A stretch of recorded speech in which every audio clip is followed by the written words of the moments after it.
All right. Good afternoon. Thank y'all for being here. Uh, Full transparency, Monty said it was time we meet, so we're meeting. All right. So now we're on a little bit different schedule.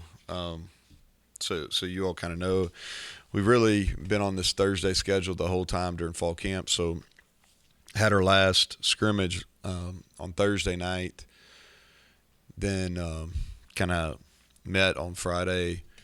Didn't have anything on Saturday, and then started what we're calling a mock game week.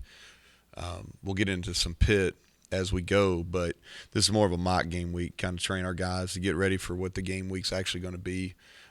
We'll get really into pit prep on Friday. We'll do a mock game on Thursday, so kind of this mock game week with a mock game being played on Thursday, and then we're going to work some pit this week. Don't get me wrong, but our pit real in-depth preparation will start on Friday. Scrimmage wrap-up from last Thursday. We did a lot of special teams work. We're going to do some more special teams work in the stadium today. I thought that, we're a little further ahead than where we have been from a special team standpoint. And I think a lot of that has to do with just our roster's in better shape. We've got more guys that can run. I don't think we'll be as dependent as guys that are starters or are playing a high percentage of snaps. I don't think we'll be as dependent on those guys in special teams, which I think is going to help us as we go through a long, difficult schedule. But I do like where we're at. I think a couple standouts. Austin Brinkman, who's our long snapper, has done a really good job. I think from a returner standpoint, we're more comfortable than we have been probably in the last couple years, like what those guys are doing. We run better on our coverage units. Parker's been a huge addition that'll really help us on our kickoff team. We offensively thought started fast, which is something that was important. I thought both Justin Johnson and Tony Mathis and C.J. Donaldson all ran the ball effectively. Michael Laughlin did not go, but he practiced last Thursday. Didn't do any 11-on-11 work. He practiced with the team. We feel confident that he'll be ready for week one.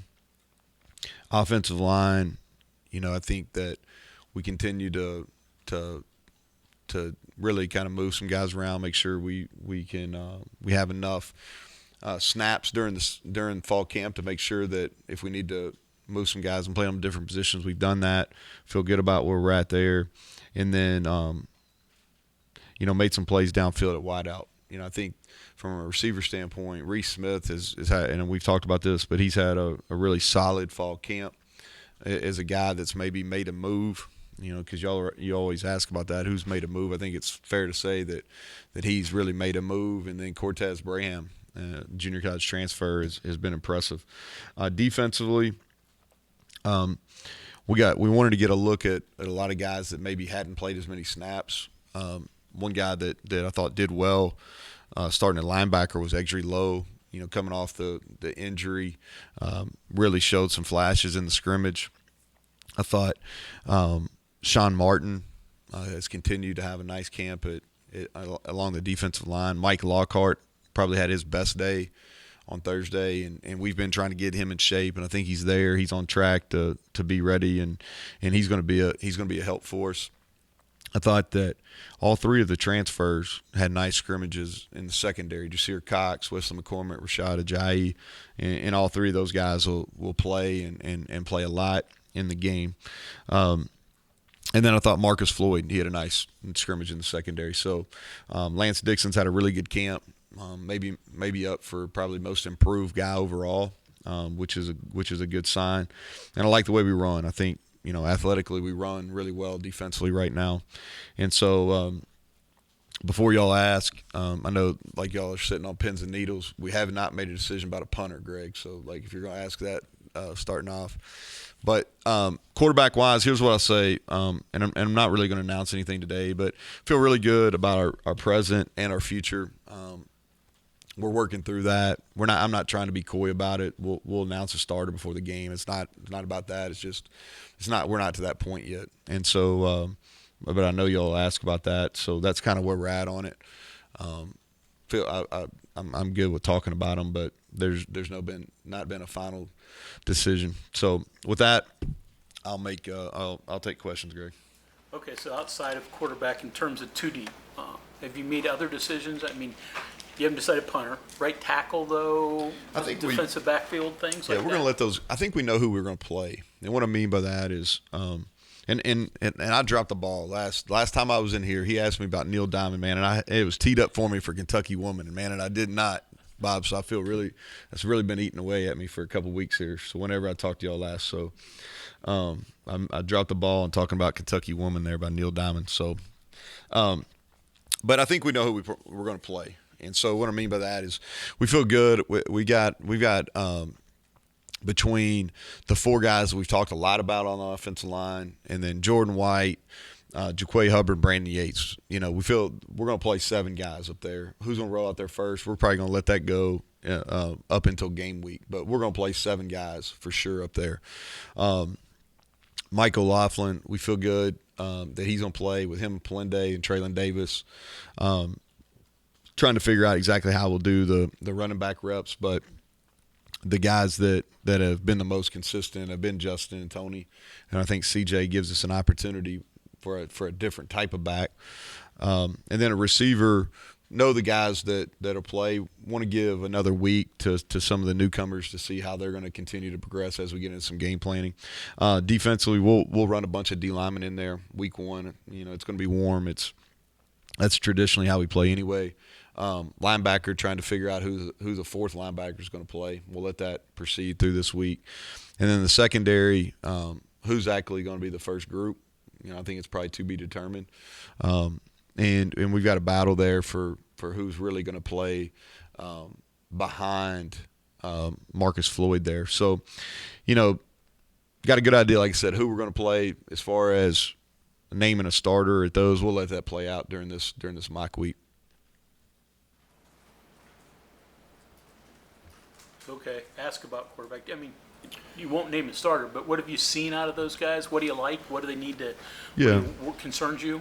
Yeah. So, I'll start just talking about Nico first. I think I really like his progression from the spring through fall camp, and I think that the thing that a lot of true freshman quarterbacks don't get a lot of game-like reps versus your first defense, and he's got a bunch. I think he got a bunch in the spring, he's got a bunch during fall camp, and his progression is it's been good to see. Knowledge of what we're doing offensively, knowledge of what the defense is trying to do. His ability to the game slowing down for him, and he had a really nice scrimmage on Thursday. And then you talk about Garrett. We played him live in our first scrimmage, not our second one, just too close to the game. But he's matured. He's got to continue to work on his decision making, but really from an arm talent standpoint and throws he can make, he's really flashed, and he's gotten faster. He's ran one of the fast on our GPS. That Mike keeps track of. He's ran some of the fastest times during fall camp.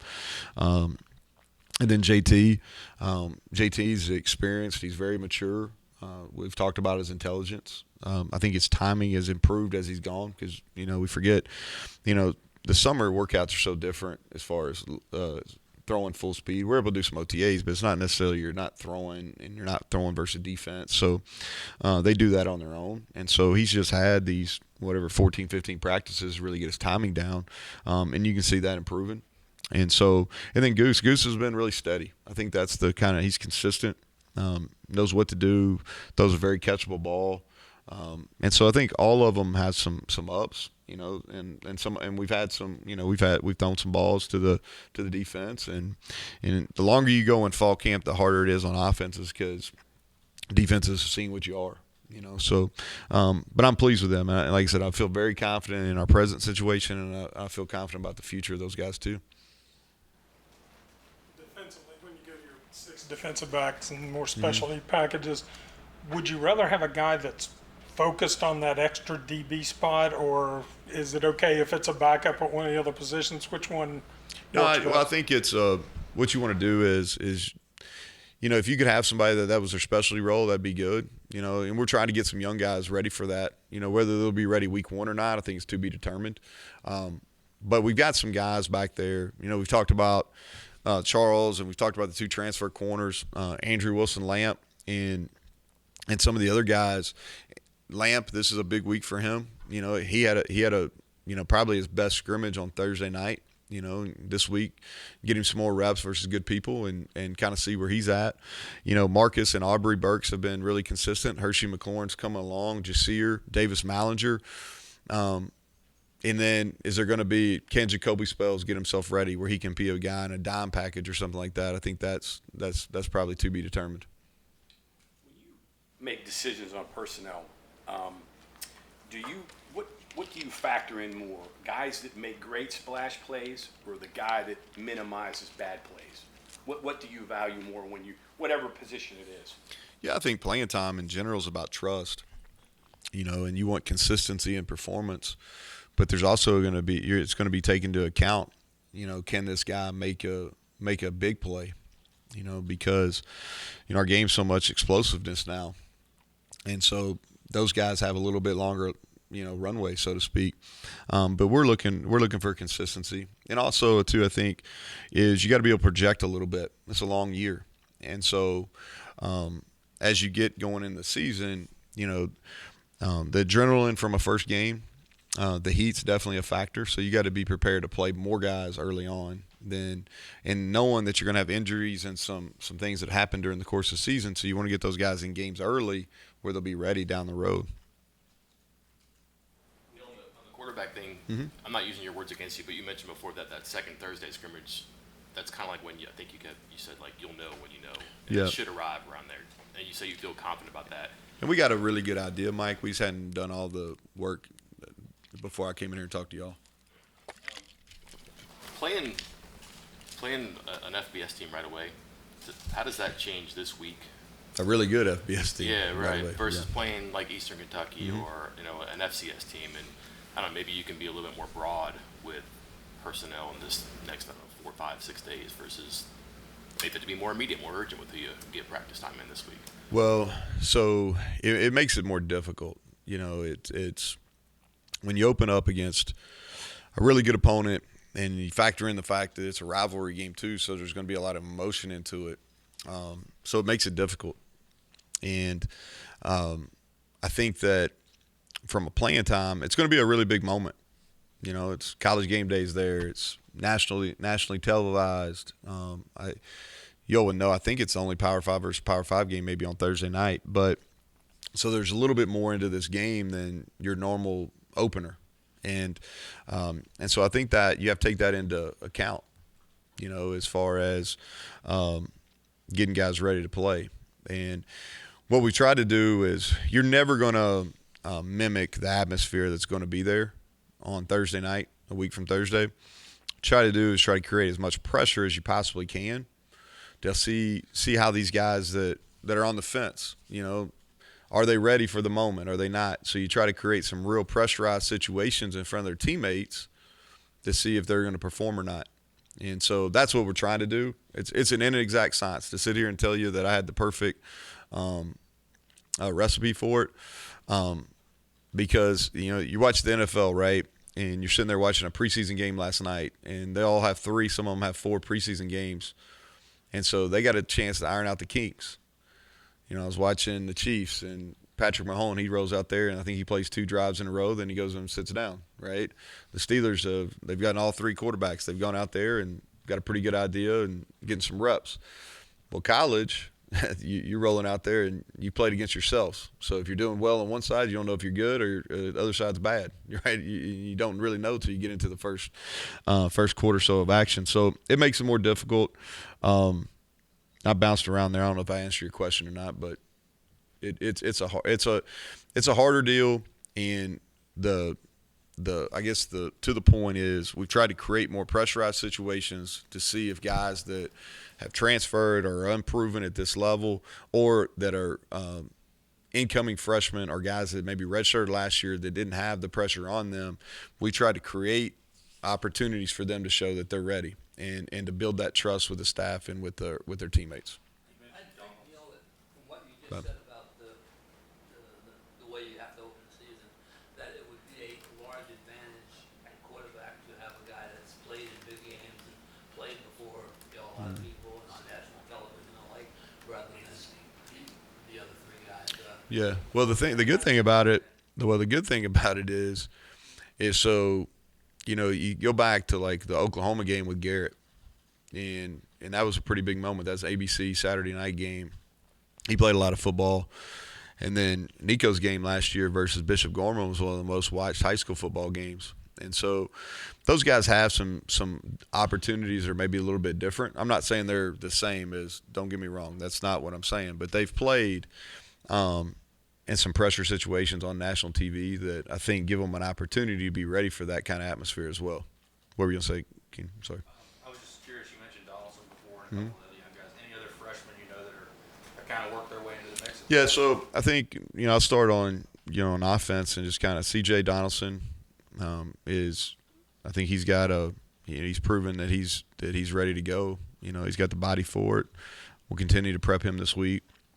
Defensively, Asani Redwood is a freshman that I think I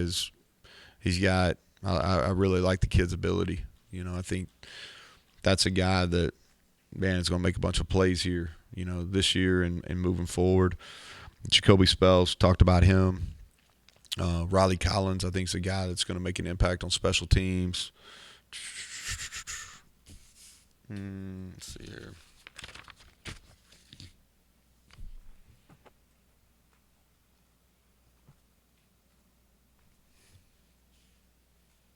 I think those guys are the main guys for when we talk about like true freshmen that have stuck out over the last week or so. You mentioned Punter earlier, too. How are things going there? Well, that's a battle. Yeah, and I was kind of joking about it, but it is a battle. Colt McGee and Oliver Straw. That's a battle. We're going to let that play out. That may play out through our last, what is really our last full speed practice on Monday, a week from today, I guess. But we're going to let that play out. Donaldson, as you guys have described him, he's a little bit different than like traditional running back. Yeah. How do you break the seal and play a guy like that and know it's going to work and then not be discouraged if it doesn't work and not be head over heels if it does look good? It's so different what you might do in the normal course of play. Well, so he's probably got more live action as far as full tackle than our other running backs, and he's got probably more carries versus our first team defense than any of the other two or the other three running backs. So we got a pretty good, how he's handled that. Played a really good high school program, and so excuse me. Do I know how it's going to go on Thursday? No, but I do. He's proven himself in practice, and so the thing that we want to do with him is kind of grow his role as we go through. It is going into it. Will he be in a featured role? I'm not sure. He's going to play. I feel really confident telling you he's going to play, but he's a guy that I think his role will increase as he's had success and gained some experience. You talked about Hammond Russell a lot last fall, but I haven't asked about him this fall. Yeah, So how's he he's doing? he is. He's progressing. I think he's going to have a role. He does. He's a really good heavy-handed. Does a really good job playing double teams. He's going to be in that D-line rotation that we talked about, Greg. And I think he's progressing. He's progressing. Well, he had a little bit of an injury that limited his conditioning during the summer. He missed about 6 weeks. So he's playing himself back, but he'll be in the mix. Seems like everybody's been talking about Justin Johnson and the growth he's shown. What is the difference in Well, he's stronger. I think that's the thing. Like he's put on some good weight. He's added strength. He's a guy that really going back to the winter and then in the summer followed that up with two really good. And he was competitive in both of those areas. And he's taking advantage. I think he's gotten faster. He had a long, 60-plus run in the scrimmage on Thursday. So that was good to see. And we liked him in high school. Sometimes it just takes guys a little bit longer. I thought he did some good things. We didn't play very well in the bowl game offensively, but his carries, I thought he did some nice things. So I thought, the bowl prep was good for him as well. And but he's a guy that, he's going to get some carries and he's going to be ready to play. And I think that that he's going to surprise some people. So this is mock game week. Can you kind of just explain what goes on? Yeah. So we did a traditional Tuesday practice yesterday. We'll do a Wednesday practice today. We'll do our Thursday walkthrough, our fast Friday, and then our mock game where we just kind of go over a bunch of scenarios in the stadium Thursday night under the lights, and then start a traditional game week, which is Friday would be a Sunday for us. So that's kind of what we're doing. And, we just started class last Wednesday, so it's getting guys kind of ready. What's their school schedule look like? Again, it's different because you're playing on a Thursday and I open up a Saturday. So just kind of getting guys how we're going to work. And it's not just about the first game. It's about game 4 and game 6 too, how we'll operate on a Thursday. Mock travel? I mean, I know coaches. We'll go to the hotel. We're not going to spend the night, but we'll go over to the hotel and just so they know kind of what for a home game, what it looks like and how we maneuver, and we'll do take them on the path we take in the man trip and so on. Your offensive staff has a pretty good idea because the Pitt defense is pretty attacked. I'm guessing Boston College is probably a point that you have to look at. Yeah, I think anytime. Well, they were really good offensively last year, so I think you have to study that. Even though Whip has left and went to Nebraska, I think you got to look because all the other, outside of the receiver coach, the rest of the offense staff is there, played really well on the offensive line. So I think you got to really study what they did because Coach Cignetti's been doing it, for a long time. He's been really successful. And, most really good coaches are going to look at what you did previously well and try to keep those things. So we have to study that. And then, of course, what he's done at Boston College. And then you look at what the quarterback's done well, too, and obviously Graham has a decent feel for that, because he coached them. And they haven't announced the quarterback either. And so kind of look at the other kid, Patty, he played in a few games last year. So you look at what they've done well because, again, a really good play caller, which Cignetti's definitely done that, is he's going to play the quarterback strength. So you kind of pull from all three of those areas to kind of get a good feel. And honestly, you're always guessing game 1 anyway because people are going to kind of be a little bit different. There's 8 or 9 months in the off season there where they got a chance to tinker and experiment with new ideas. And so it's a little bit of a crapshoot week 1 anyway. Different contingencies on the offensive line you're talking about. I guess I'm assuming here, but maybe right tackle's involved in that. What do you need to see to feel good about who you have there so you don't maybe have to make a change? And then how does Jordan White factor into – I know he's not a tackle, but it seems like he's part of the equation there in some regard. He is. We're gonna go into week 1 and play 7. You've kind of already made that determination. We're going to play him. We've got the ability – Jordan White can play both guards and center. Brandon Yates can play both tackle spots. Jaquay Hubbard can play guard and tackle. Doug Nestor can play guard and tackle. And so we've gotten a bunch of reps in all those areas. But we're going to go in. We're going to play 7. They all 7 of them deserve to play, and that includes Jordan White. And so they'll play in week 1.